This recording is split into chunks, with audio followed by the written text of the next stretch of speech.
Odkar imamo GPS, jaz se sploh ne znam predstavljati življenja brez njega. Ja, kako bi drugače najdel primarko Gradcu? Ja, ali pa kako bi drugače frendom na Facebooku pokazal, kje sem laufal.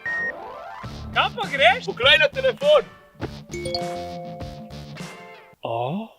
Ko mora biti pa njegova žena vesela za to funkcijo? Ampak GPS ne nastane iz lufta. Deluje zaradi navigacijskega sistema Evropske unije, reče se mu Galileo, in brez tega sistema ne bi imeli tako natančno navigacijo. Kam pa laufa on? Eden od evropskih satelitov je tudi poimenovan po Slovenki. Zmagala je na razpisu, za nagrado so v vesolje poslali satelit z njenim imenom Tara. Olej, počas bo že tle. Tara! In, si kaj se naredi? Ja, evro? Točno tak si mi ga še dolžen. Ajde.